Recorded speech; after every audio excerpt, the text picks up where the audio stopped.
Hey, what's going on, you guys? Alex here. Today I'm going to be talking about Blue Eyes. As you all know, the Blue Eyes cards, or mainly this guy, dropped yesterday, and I picked up a playset of them.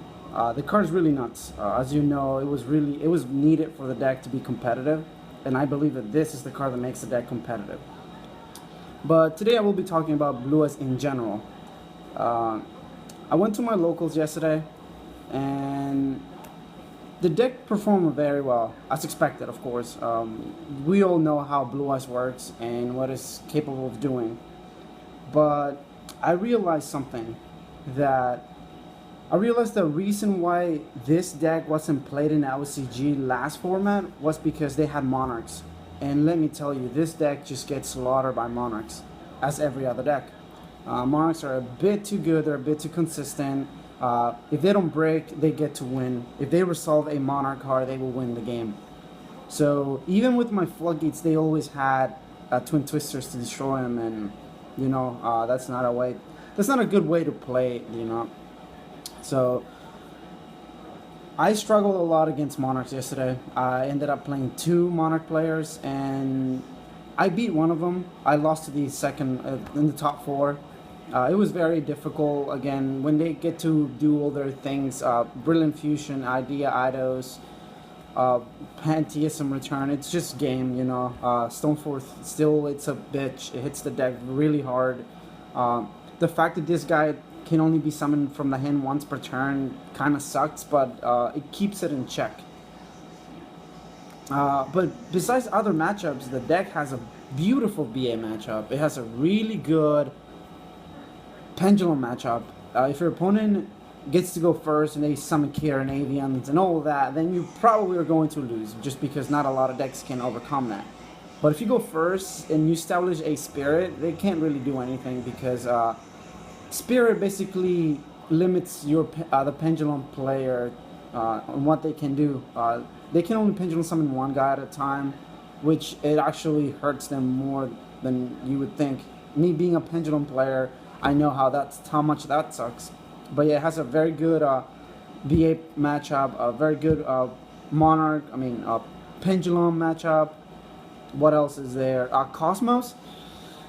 Cosmos are iffy, are 50-50. The deck can handle Cosmos, but it doesn't have a very good out to Dark Destroyer, just because it's untargetable. And if you run, yes, your guys are 3,000 beaters, but if you attack into them, they're gonna float and you're not, unless you have a Gospel Revival or Return of the Dragon Lords in graveyard.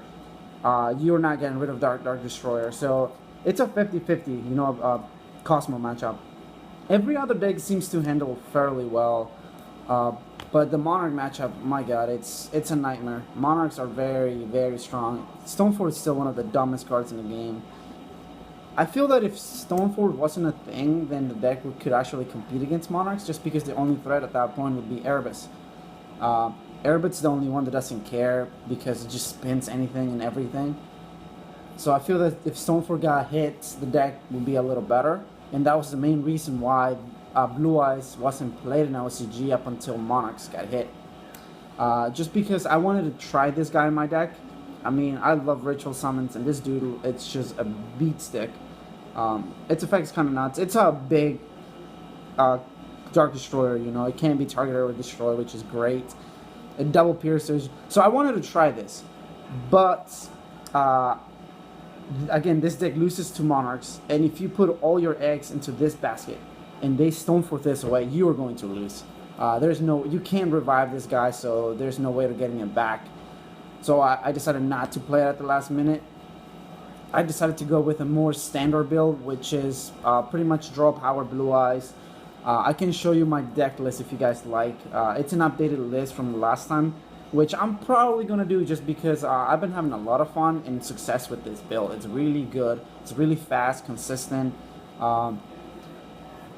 Honestly, I knew this card was good, but after playing a 6-hour tournament yesterday, I realized how much better it is. The fact that you just summon it, pop a guy, synchron, or you can just attack for 3,000. Just a 3,000 beater that you can just get for free. It's so nuts. You can get it back from the grave with stone. It's insane.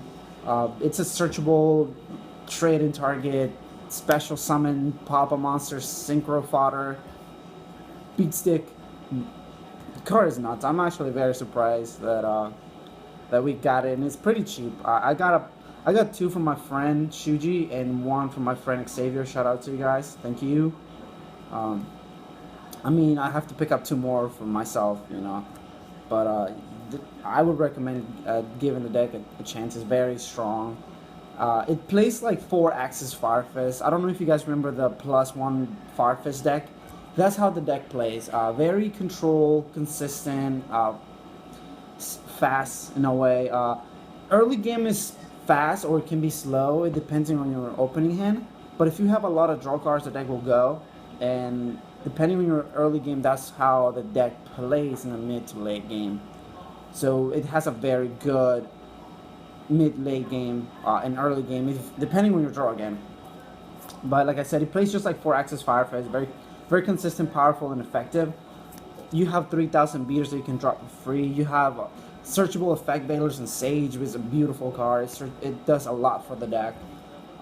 Having a Monster Reborn like card that protects your guys, it's nuts. This card is still, it's insane how good it is.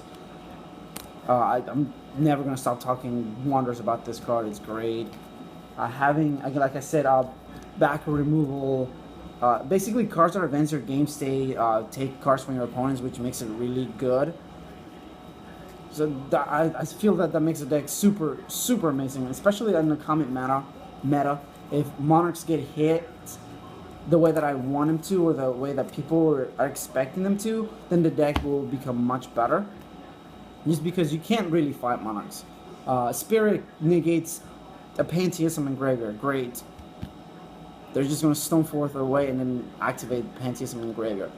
So the deck doesn't do anything against Monarchs, and with everyone playing Monarchs because it was a cheaper deck, there's no way you're going to do well at a tournament because, again, everyone's playing Monarchs. If you play against Pendulums, you're probably going to beat them. BA, it's a very good matchup. If they go first and they establish a bunch of Dantes, you can still come back from that, by the way. Beatrice is a bit annoying because it just banishes the alternative or your tuner. But if you have cards like Dragon Shrine and Revival, then you can fight through that. And I'm maining Maxis in my deck as effect veilers. 1 second. To fight. Basically, this deck doesn't need Maxis because you draw a lot. You don't really need to get to anything unless it's Revival, because if you don't have Revival, you're going to lose. But I main 2 of each of this in my deck, and they are really good.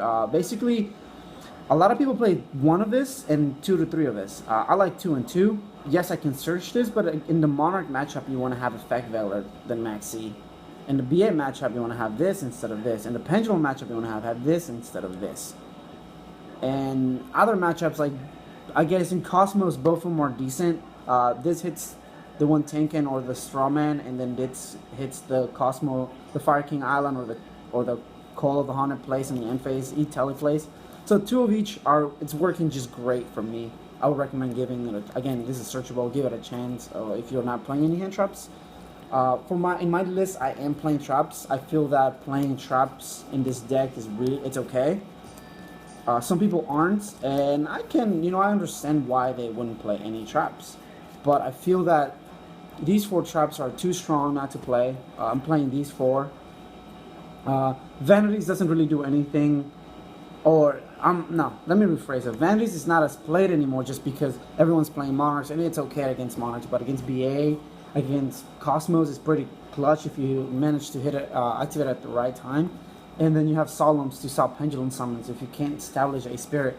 Like if your opponent is baiting out your Spirit, then you have one of these to back it up. Because you cannot handle a Pendulum Summon of 4 or 5 guys, especially if there's a Karen or Avian.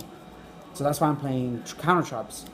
You don't have to play Counter Traps just because Soul Charge, it's the best card in the deck, and you want to resolve Soul Charge for 4 to 5 cards, and if you do, you're gonna win the duel.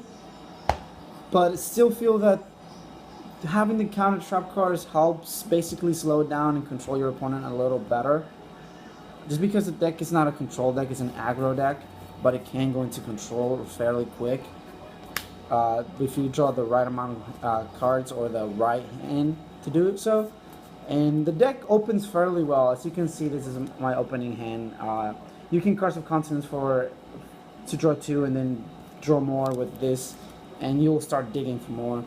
Like I said, the deck is great. Right now, Monarchs just eat the deck alive. The side deck does help a lot, but again, I don't like relying on Floodgates to win, because then at that point it's not winning. You're just winning because the cards just carry you, and it's bull. But again, if you're not sure about picking this deck up, it will be very popular next ban list. If you're going to ARG Nationals, this deck will be very heavily played because it's legal for their tournament. So it will be highly represented. I would keep an eye on it. Give it a chance if you haven't. I know it's fairly expensive right now, but I feel bad for the people that didn't pick it up before. I picked up everything when it was like cheap as hell. Probably Sages were $7 and Stones were like $5. They were given to me, like literally handed to me. So this is the you know what I'm thinking about Blue Eyes. This is the deck that I'm going to be playing competitively for a while, just because there isn't any other deck in the horizon that like attracts me. Besides DDDs, which I don't even know when we're gonna get that. I don't see myself playing or picking up any other deck. They seem very lackluster, very boring to play. But that might change, you know. The Spiral deck might be pretty decent, and I might pick that up just because it seems like a cool concept. Spies seem very neat. But that was my take on Blue Eyes. Let me know what you think. If you have a Blue Eyes list, send it to me. Make a video response to this, and I'll probably take a look at it, just because I like seeing what people are doing with their Blue Eyes deck. And maybe I can take a few ideas from it.